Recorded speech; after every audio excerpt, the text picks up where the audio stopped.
আন্দোলনের সুযোগ নিয়ে অবশেষে ফাইনালি দেশে ফিরছে সাবেক প্রধানমন্ত্রী শেখ হাসিনা। ভয়ে কাঁপছে বিএনপি তারেক রহমান, এমনটাই কিন্তু জানিয়ে দিয়েছেন আওয়ামী লীগ ও ছাত্রলীগের নেতাকর্মীরা। এদিকে শেখ হাসিনাকে বাংলাদেশের বৈধ প্রধানমন্ত্রী হিসেবে দেখতে চায় দেশের সাধারণ জনগণ। তাহলে কি আবারও দেশের দায়িত্ব ফিরে পেতে যাচ্ছে শেখ হাসিনার দল আওয়ামী লীগ এবং আবারও ক্ষমতার চেয়ারে বসবে শেখ হাসিনা? এই সম্পর্কে কি বলছে গণমাধ্যম, বিস্তারিত আপনাদেরকে প্রমাণ সহকারে এই ভিডিওর মাধ্যমে দেখিয়ে দেবো, তাই না টেনে ভিডিওটা শেষ পর্যন্ত দেখতে থাকুন।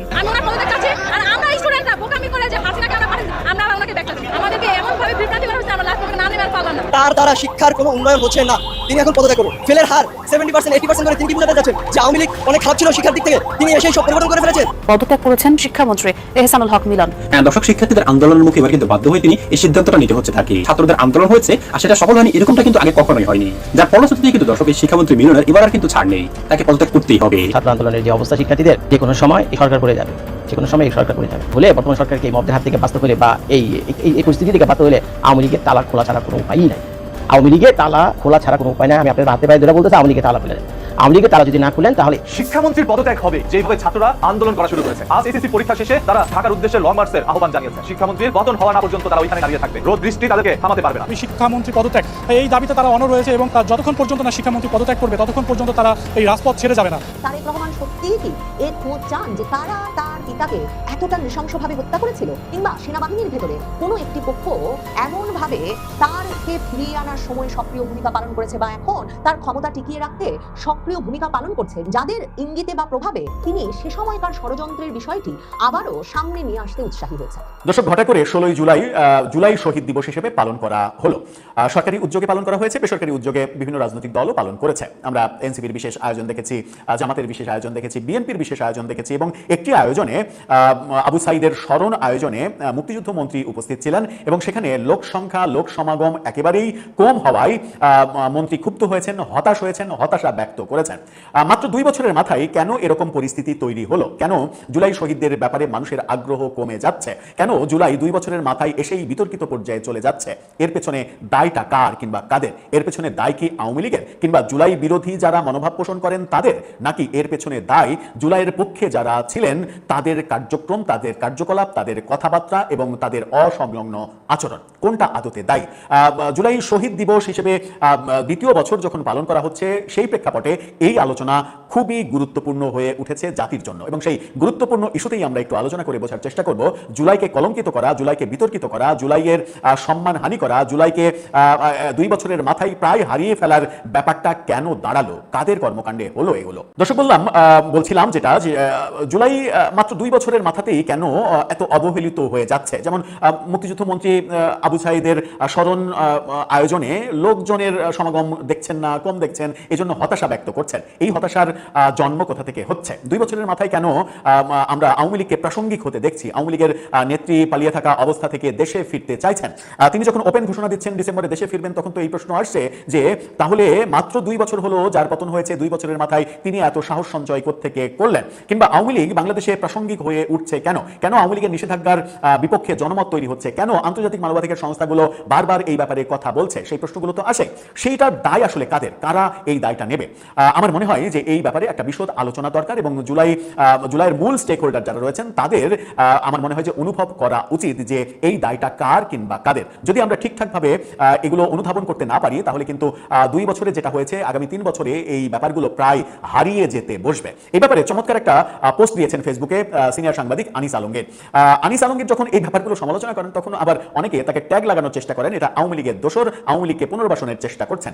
যার যেটা কাজ সে সেটা করবে, ট্যাগের রাজনীতি বাংলাদেশে শুরু হয়েছে। তবুও আনিস আলমগীরের এই লেখাটা ব্যক্তিগতভাবে আমার পছন্দ হয়েছে এবং জুলাইকে কলঙ্কিত করা কিংবা জুলাইকে বিতর্কিত করার পেছনে যে ব্যাপারগুলো মুখ্য হিসেবে উঠে আসবে সেগুলোই তিনি কম বেশি সেগুলোই তিনি তুলে এনেছেন তার ছোট্ট লেখায়। তার পোস্টে একটু দেখে নিন।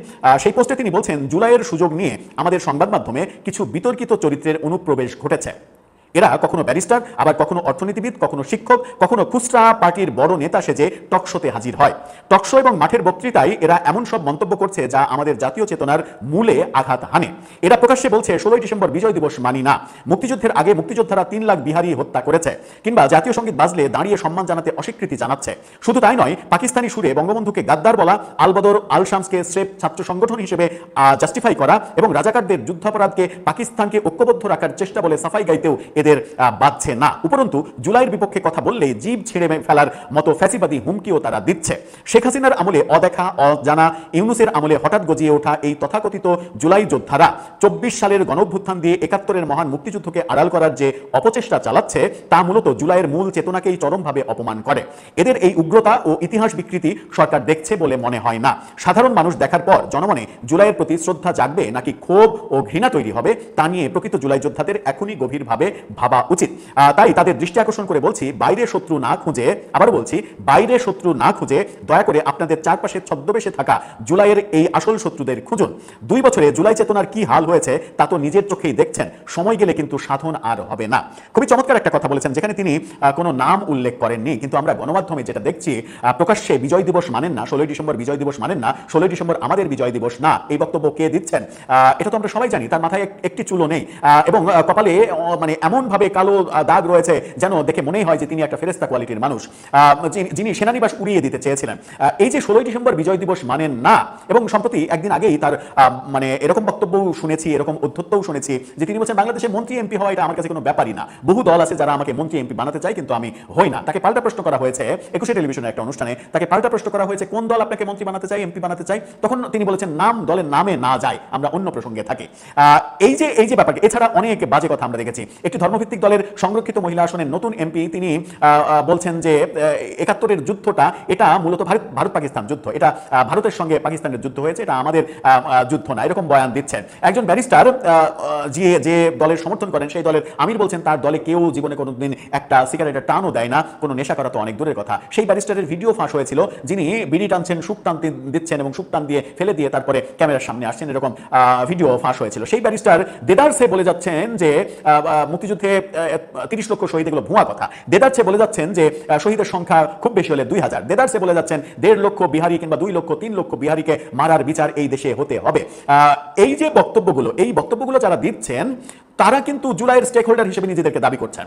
এই বক্তব্য, মুক্তিযুদ্ধ বিরোধী বক্তব্য যারা এদেশে দিচ্ছেন তাদেরকে যদি জুলাইয়ের স্টেক হোল্ডার হিসেবে মেনে নেওয়া যায় তাহলে জুলাই কলঙ্কিত হবে, খুবই স্বাভাবিক। এই ব্যাপারে জুলাইয়ের সম্মুখ সারির যোদ্ধারা কি সচেতন আছেন? আমার মনে হয় তারা সচেতন নেই। তারা মনে করছে যে এদের কণ্ঠটা আমাদের খুব কাজে লাগছে, কিন্তু এদের কণ্ঠটা যে মারাত্মকভাবে জুলাইকে ভয়াবহ সর্বনাশের দিকে, মানে কি বলবো, যে ইমেজ সংকটের দিকে নিয়ে গেছে, তারা বোধহয় টের পায়নি। এবং জুলাইয়ের সব থেকে বড় ক্ষতিটা যিনি করেছেন তার নাম প্রফেসর ইউনূস। তিনি এই দেশে মবতন্ত্র কায়েম করে, হিংসার চাষাবাদ করে, আদালতে মব করে, প্রতিহিংসা কিভাবে চরিতার্থ করতে হয় সেগুলো দেখিয়ে, এবং শিক্ষার্থীদের পড়ার টেবিলে না বসিয়ে মবের রাজত্বে নিয়ে গিয়ে যে সর্বনাশটা করেছেন, সেই সর্বনাশের মাধ্যমেই মূলত তিনি জুলাইয়ের সব থেকে বড় ক্ষতিটা করেছেন। সেটা কি তিনি কিংবা তারা টের পান এখন? আমার মনে হয় যে এখনো টের পান না। মাত্র 2 বছরের মাথাতেই যখন মানে প্রকাশ্য অনুষ্ঠানে, আবু সাইদের স্মরণ অনুষ্ঠানে লোকজন হয় না এবং সেই ব্যাপারে উপস্থিত মুক্তিযুদ্ধ মন্ত্রী ক্ষোভ প্রকাশ করেন, হতাশা ব্যক্ত করেন, তখন কিন্তু এই প্রশ্নগুলো জুলাইয়ের স্টেক হোল্ডারদের খুব ভালো করে বুঝে ওঠা উচিত এবং তাদের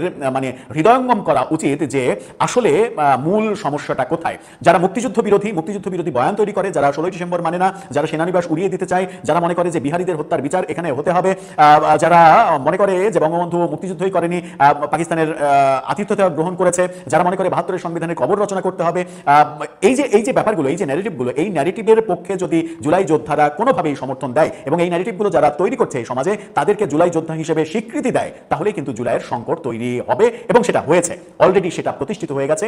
অলরেডি 2 বছর আগের যে স্বপ্নের আন্দোলন এবং স্বপ্নের বিজয়, শেখ হাসিনা সরকারের বিরুদ্ধে একটা ফ্যাসিস্ট তাড়ানোর যে বিজয়, সেই বিজয় কিন্তু অনেকখানি ভুলণ্ঠিত হয়েছে এবং এই কর্মকাণ্ডের কারণে 2 বছর যেতে না যেতেই আওয়ামী লীগ প্রাসঙ্গিক হয়েছে দেশে এবং শেখ হাসিনা বীর দর্পে ঘোষণা করছেন ডিসেম্বরে তিনি ফিরে আসছেন। বাংলাদেশের সাথে স্থল সীমানার পর এবার নদীপথের সীমানায় কাঁটাতারের বেড়া দিয়ে ঘেরাও দিতে চায় প্রতিবেশী দেশ ভারত। সে কারণে প্রথমবারের মতো সুন্দরবন অঞ্চলে বাংলাদেশের সীমান্তে বেড়া দেবে দেশটি।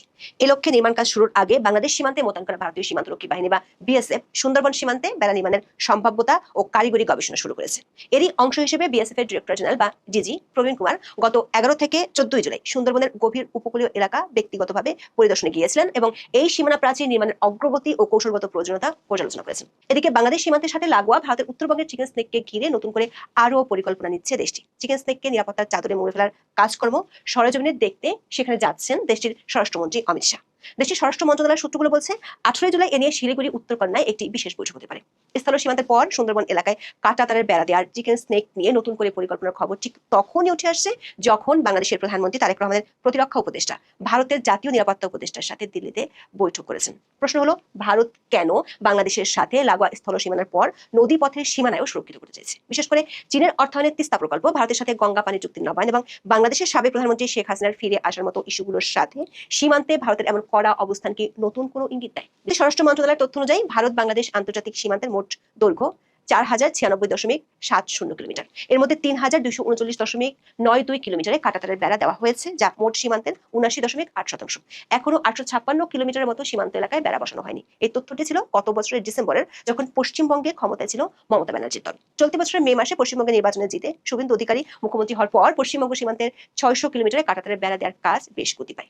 মুখ্যমন্ত্রী হিসেবে শপথ নেওয়ার পর শুভেন্দু অধিকারী তার প্রথম ক্যাবিনেট বৈঠকে ভারত বাংলাদেশ সীমান্ত সম্পূর্ণ বন্ধ এবং অনুপ্রবেশ ঠেকানোর জন্য 45 দিনের মধ্যে বিএসএফ এর কাছে সমস্ত ঝুলে থাকা জমি হস্তান্তর করার জন্য রাজ্যের মুখ্য সচিব এবং ভূমি সংস্কার বিভাগকে নির্দেশ দিয়েছিলেন। এই সিদ্ধান্তের অংশ হিসেবে পশ্চিমবঙ্গের 9টি সীমান্তবর্তী জেলা জুড়ে 1024.75 একর জমি আনুষ্ঠানিকভাবে বিএসএফ এর কাছে হস্তান্তর করেছে পশ্চিমবঙ্গ সরকার। এর ফলে 172.6 কিলোমিটার শূন্য বা বেড়াবিহীন সীমান্তে কাঁটাতারের বেড়া দেওয়ার প্রক্রিয়া আনুষ্ঠানিকভাবে শুরু করেছে বিএসএফ।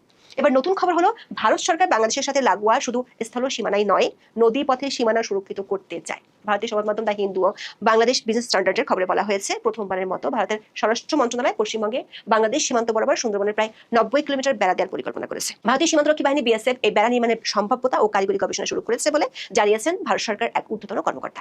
সুন্দরবন বিশ্বের বৃহত্তম অবিচ্ছিন্ন ম্যানগ্রোভ বনভূমি, যা ভারত ও বাংলাদেশ উভয় দেশের মধ্যে বিস্তৃত এবং এটি দুই দেশের প্রাকৃতিক প্রতিরক্ষামূলক প্রাচীর হিসেবে কাজ করে। দীর্ঘকাল ধরে এই অঞ্চলের ভূপ্রাকৃতিক জটিলতা এবং প্রাকৃতিক বৈচিত্র্যের কারণে একে কোনো স্থায়ী কাঁটাতারের বেড়া ছাড়াই উন্মুক্ত রাখা হয়েছিল। নদী, নালা, খাড়ি, মোহনা এবং জোয়ার ভাটার জলভূমি বেষ্টিত এই সীমান্তে কোনো ভৌত বাধা তৈরি করা প্রায় অসম্ভব বলে বিবেচনা করা হতো। কিন্তু চলতি মাসে ভারতের কেন্দ্রীয় স্বরাষ্ট্র মন্ত্রণালয় সুন্দরবনের 90 কিলোমিটার সীমান্তে প্রথমবারের মতো কাঁটাতারের বেড়া দেওয়ার নীতিগত সিদ্ধান্ত নিয়েছে। বিশেষজ্ঞরা মনে করেন, সুন্দরবনের প্রাকৃতিক ল্যান্ডস্কেপ অত্যন্ত জটিল এবং প্রতিকূল। এটি মূলত অসংখ্য মোহনা, জোয়ারের তীব্র স্রোত এবং ঘন ম্যানগ্রোভ বনের এক গোলকধাঁধা। এই জলভূমিতে কোনো সাধারণ খুঁটি বা কাঁটাতারের বেড়া স্থাপন করা কৌশলগতভাবে অত্যন্ত দুঃসাধ্য কাজ। এ কারণে ভারতের বর্ডার সিকিউরিটি ফোর্স বিএসএফ ইতিমধ্যে এই প্রতিকূল ভূখণ্ডে কিভাবে টেকসই বেড়া নির্মাণ করা যায় তা খতিয়ে দেখতে একটি বিস্তারিত কারিগরি ও সম্ভাব্যতা যাচাই সমীক্ষা বা ফিজিবিলিটি অ্যান্ড টেকনিক্যাল স্টাডি শুরু করেছে। বিএসএফ এর ডিরেক্টর জেনারেল প্রবীণ কুমার গত 11 থেকে 14 জুলাই সুন্দরবনের গভীর উপকূলীয় এলাকা ব্যক্তিগতভাবে পরিদর্শন করেছেন এবং এই সীমানা প্রাচীর নির্মাণের অগ্রগতি ও কৌশলগত প্রয়োজনীয়তা পর্যালোচনা করেন। এখন সুন্দরবনের নদীমাতৃক সীমানা পাহারা দেওয়ার জন্য ভারত মূলত ভাসমান সীমান্ত চৌকি বা ফ্লোটিং বর্ডার আউটপোস্ট বা এফবিওপি এবং বিএসএফ এর স্পিডবোট চালিত মেরিন পেট্রোলের উপর নির্ভর করে। কিন্তু সাম্প্রতিক গোয়েন্দা তথ্যের ভিত্তিতে ভারতের নীতি নির্ধারকরা মনে করছেন, কেবল ভাসমান চৌকি দিয়ে অনুপ্রবেশ এবং ট্রান্স বর্ডার অপরাধ সম্পূর্ণ দমন করা সম্ভব নয়। অপরাধী চক্র নদীপথ এবং অসংখ্য খাড়ি ব্যবহার করে সহজেই তাদের কার্যক্রম চালাচ্ছে। তবে সুন্দরবনের 90 কিলোমিটার সীমান্তে কাঁটাতারের বেড়া দেওয়ার পরিকল্পনা থাকলেও এর মধ্যে একটি বড় ধরনের পরিবেশগত আইনি বাধা রয়েছে।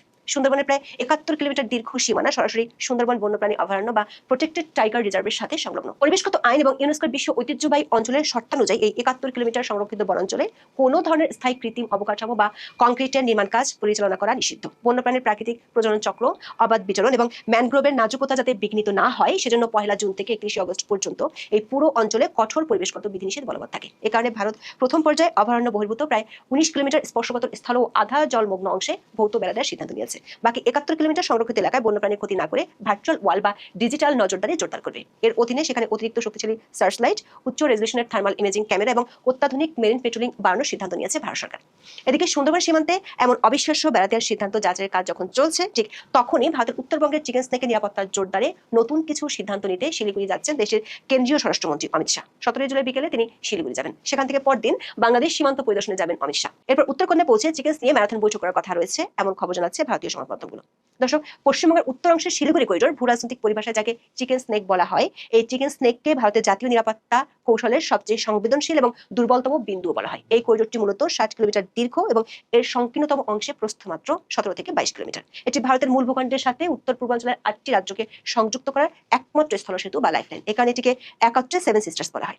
শিলিগুড়ি করিডোরের ঠিক উত্তরে আছে চীনের তিব্বত স্বায়ত্তশাসিত অঞ্চল এবং ডোকলাম মালভূমি। 2017 সালে ডোকলাম সংকটের পর থেকে ভারতের সামরিক পরিকল্পনাবিদদের আশঙ্কা হলো সম্ভাব্য কোনো চীন ভারত যুদ্ধকালীন পরিস্থিতিতে চীনের পিপলস লিবারেশন আর্মি যদি উত্তর দিক থেকে মাত্র 130 কিলোমিটার অগ্রসর হয়ে এই সংকীর্ণ করিডোরটি অবরুদ্ধ করে ফেলতে পারে, তাহলে পুরো উত্তর পূর্ব ভারত এবং সেখানকার প্রায় 5 কোটি মানুষ মূল ভূখণ্ড থেকে সম্পূর্ণ বিচ্ছিন্ন হয়ে পড়বে। সে কারণে এই করিডোরের নিরাপত্তা নিয়ে ভারতের দুশ্চিন্তা আছে। বিশেষ করে বাংলাদেশের 24 আগস্টের রাজনৈতিক পট পরিবর্তন এবং তারপর বাংলাদেশে ভারত বিরোধী প্রচারণা বেড়ে যাওয়ায় দেশটির সরকার চিকেন স্নেকের নিরাপত্তা নিয়ে নতুন করে ভাবতে শুরু করে।